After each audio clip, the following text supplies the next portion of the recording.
नए chief justice की तैनाती के बाद सुप्रीम कोर्ट में पहले फुल कोर्ट इजलास का एलामिया जारी कर दिया गया। सुप्रीम कोर्ट ऑफ पाकिस्तान के चीफ जस्टिस याहिया अफरीदी की जेर सदारत फुल कोर्ट इजलास हुआ। इजलास में सुप्रीम कोर्ट के तमाम दस्तयाब जजेस ने शिरकत की, जबकि जस्टिस मंसूर अली शाह बजरिया वीडियो लिंक शरीक हुए। रजिस्ट्रार सुप्रीम कोर्ट ने जस्टिस याहिया अफरीदी की जेर सदारत पहले फुल कोर्ट इजलास का एलामिया जारी कर दिया। सुप्रीम कोर्ट के एलामिया में बताया गया कि फुल कोर्ट इजलास में सुप्रीम कोर्ट में केसेस की सूरत हाल का अहाता और केसेस को निपटाने और बैकलॉग को कम करने पर गौर किया गया। इलामी में इस बात पर जोर दिया गया कि फुल कोर्ट इजलास का मकसद सुप्रीम कोर्ट की कारकर्दगी का जायजा लेना, जेर इल्तवा मुकदमात को जल्द निपटाना और अदालती कारकर्दगी को बेहतर बनाना था। इजलास में इस तजवीज़ पर भी इत्तफाक हुआ कि खसूसी बेंचेस दीवानी और फौजदारी मुकदमात को निपटाएंगे। दूसरी जानिब इलामी में यह भी बताया गया कि जस्टिस मंसूर अली शाह के केस मैनेजमेंट सिस्टम को 1 माह के लिए नाफिज किया जाएगा। फुल कोर्ट का आइंदा इजलास 2 दिसंबर को होगा।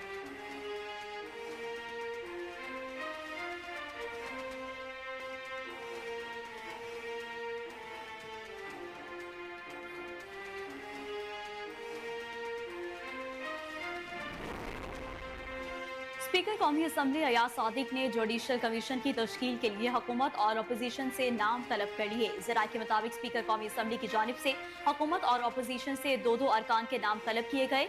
सेनेट और कौमी असम्बली से 4 अरकान जुडिशल कमीशन के रुकन मुकर्रर होंगे।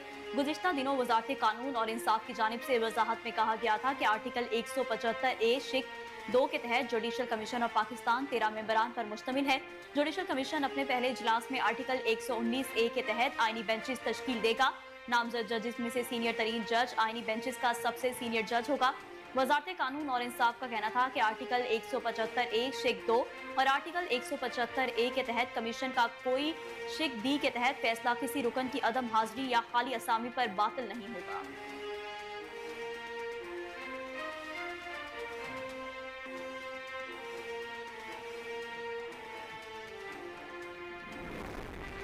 पीटीआई ने बाज़ाब्ता तौर पर जुडिशल कमीशन ऑफ पाकिस्तान का हिस्सा बनने का फैसला कर लिया। पीटीआई की सियासी कमेटी के खसूसी इजलास के एलामिये के मुताबिक जुडिशल कमीशन ऑफ पाकिस्तान के लिए पार्लिमान के दोनों ऐवानों से अरकाने नामजद करने पर इत्तफाक किया गया। सियासी कमेटी के खसूसी इजलास में जुडिशल कमीशन ऑफ पाकिस्तान के लिए हिज़्ब इख्तलाफ की जानिब से 2 अरकान की नामजदगियों और इस हवाले से स्पीकर कौमी असम्बली के खत पर जामे ब्रीफिंग दी गई। ब्रीफिंग में कहा गया कि 13 अरकान पर मुश्तमिल जुडिशल कमीशन की जिम्मेदारियों में इजाफा किया गया है। Judicial commission supreme court, high court और फेडरल शरीयत कोर्ट में जजेस की तकरीरें करेगा।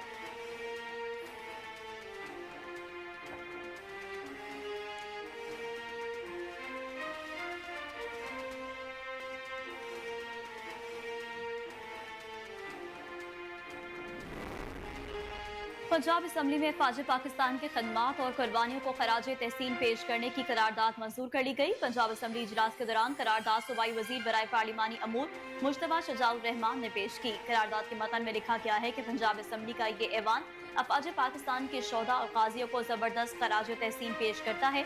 अफवाज पाकिस्तान बहरी और सरहदी हदूद के अलावा नजरियाती सरहदों की भी हिफाजत कर रही है। मैदान जंग में फतह और शिकस्त के फैसले असलहा चलाने वालों के हौसले बुलंद करते हैं। तारीख बुज़दिलों को नहीं, बहादुरों को याद रखती है। मतन के मुताबिक कायदे आज़म मोहम्मद अली जिन्ना ने दिफा में असलहे की अहमियत नहीं बल्कि पाक अफवाज के अज़म और हौसले और इस्तकामत की जरूरत पर जोर दिया। पंजाब असम्बली का ऐवान मुसल्लह अफवाज को वतन अजीज के लिए दी जाने वाली कुर्बानियों पर उन्हें खराज अकीदत पेश करता है। पाक फौज हमेशा मुश्किल वक्त में कौम के शाना बिशाना खड़ी होती है, कौम की तवक्कात पर पूरा उतरी है। पाकिस्तान व्हाइट बॉल टीम के हेड कोच गैरी क्रिश्चियन ने ओहदे से इस्तीफा दे दिया। ज़राए के मुताबिक पीसीबी से इख्तिलाफ के बाद गैरी क्रिश्चियन ने इस्तीफे का फैसला किया। ज़राए के मुताबिक गैरी क्रिश्चियन की सिलेक्शन कमेटी सेंट्रल कॉन्ट्रैक्ट्स और स्पोर्ट्स स्टाफ में मनपसंद अफराद को शामिल न करने पर पीसीबी से इख्तिलाफ हुए थे। गैरी क्रिश्चियन सेंट्रल कॉन्ट्रैक्ट्स में खिलाड़ियों को मनपसंद कैटेगरी दिलवाना चाहते थे। ज़राए ने मजीद बताया कि पीसीबी कॉन्ट्रैक्ट के मुताबिक गैरी क्रिश्चियन 1 माह छुट्टियां जबकि 11 माह पाकिस्तान में टीम और क्रिकेट पर काम करने के पाबंद हैं, लेकिन गैरी क्रिश्चियन सिर्फ कैंप्स और सीरीज के दौरान ही पाकिस्तान आने पर बाजिद थे।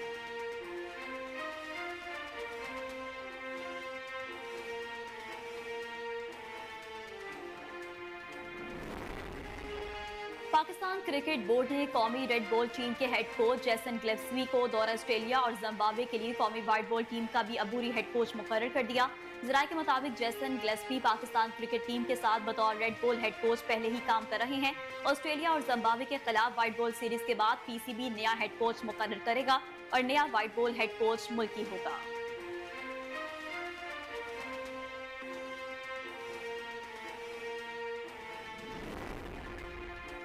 साबिक टेस्ट क्रिकेटर आकिब जावेद को व्हाइट बॉल क्रिकेट टीम का मुस्तकिल हेड कोच बनाए जाने का इम्कान। जराये के मुताबिक गैरी क्रिश्चियन के इस्तीफे के बाद नए कोच पर मुशावरत का अमल जारी है और आकिब जावेद के साथ मामला आखिरी मराहिल में दाखिल हो गए हैं। जराये का कहना है कि आकिब जावेद सिलेक्शन कमेटी के रुकन हैं और वो लाहौर कलंदर्स के हेड कोच और डायरेक्टर क्रिकेट ऑपरेशन भी रह चुके हैं।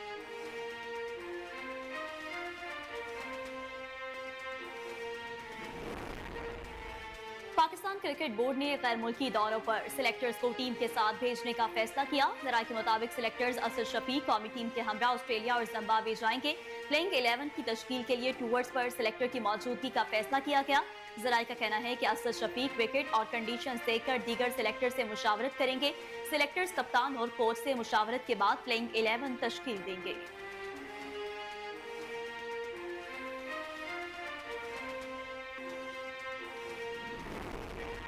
कौमी व्हाइट बॉल टीम के कप्तान मोहम्मद रिजवान ने कहा कि पाकिस्तान की कप्तानी एजाज और चैलेंज है, ये जिम्मेदारी अच्छी तरह निभाऊंगा। पीसीबी डिजिटल से गुफ्तगू करते हुए नौ मुंतखब कप्तान मोहम्मद रिजवान का कहना था कि कभी भी कप्तानी की ख्वाहिश जाहिर नहीं की।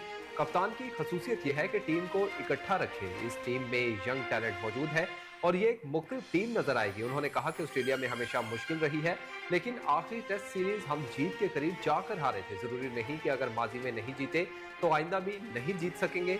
हम इस जज्बे के साथ जा रहे हैं कि मुकाबला करना है और लड़ना है। मेरा विजन है कि बैकअप में पाकिस्तान का कप्तान तैयार रहे।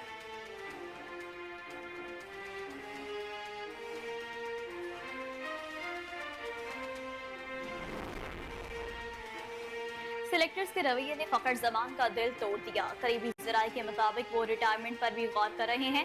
बासल के इसका ताल्लुक कनेक्शन कैंप में उनके बेलौक गुफ्तगू और बाबर आजम के हक में ट्वीट को भी करार दे रहे हैं। फखर जमान के करीबी जराये ने बताया कि हालिया सूरत हाल से वो सख्त नाखुश हैं। वो समझते हैं कि हमेशा मुल्क के लिए खेल और कभी रिकॉर्ड्स को तरजीह नहीं दी, लेकिन इसका ये सिला दिया जा रहा है। फखर जमान रिटायरमेंट पर भी गौर कर रहे हैं, लेकिन अभी हतमी फैसला नहीं किया गया।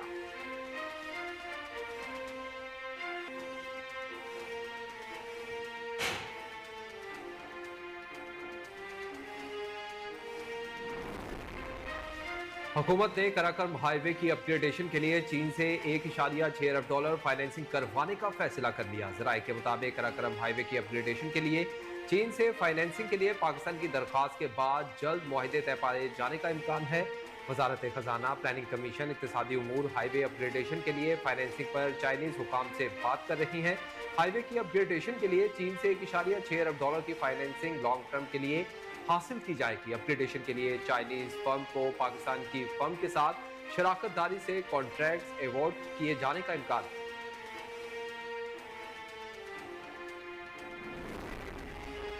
IMF से पाकिस्तान को $7 अरब का नया कर्ज प्रोग्राम मिलने के बाद दीगर आलमी मालियाती इदारों से भी फंड्स की राह हमवार हो गई।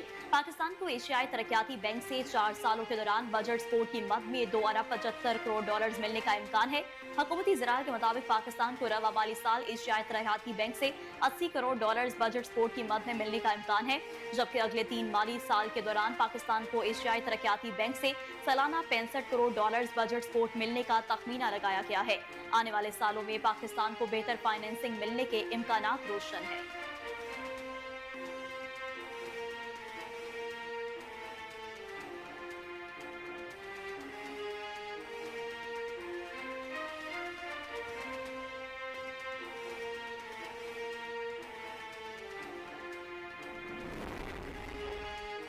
महंगाई के सताए अवाम के लिए खुशखबरी। पेट्रोल और डीजल की कीमतों में कमी का इम्कान।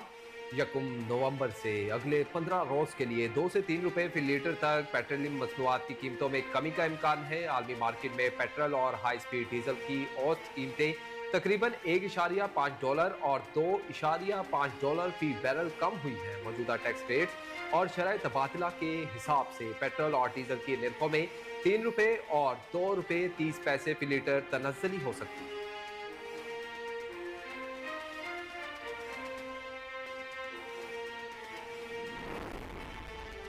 किसानों से गंदुम ना खरीदने पर अपनों और गैरों से बहुत तनकीद का सामना करना पड़ा। वज़ीर आला पंजाब मरियम नवाज का किसान कार्ड की इफ्तिताही तकरीब से खिताब। कहा, आज की तकरीब के मेहमान खुसूसी मेरे किसान भाई हैं। किसान कार्ड की लॉन्च पर सबको मुबारकबाद पेश करती हूँ।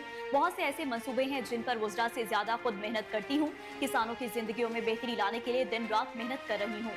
आज नवाज शरीफ की याद और कमी महसूस हो रही है।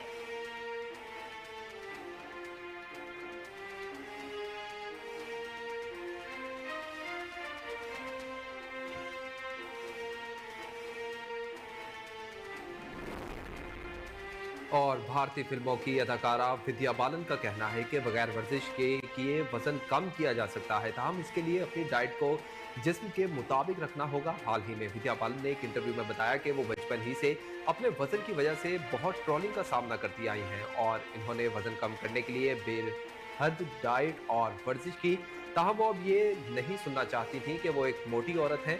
विद्या बालन ने इस इंटरव्यू में इंकशाफ किया कि उन्होंने हैरत अंगेज तौर पर बगैर कोई वर्जिश किए एक साल में अपना वजन इतना कम किया जो इससे पहले वो कभी नहीं कर सकी। विद्या बालन ने बताया कि वो चेन्नई में एक हेल्थ ग्रुप से मिली जिसने इनकी डाइट प्लान तब्दील कर दिया।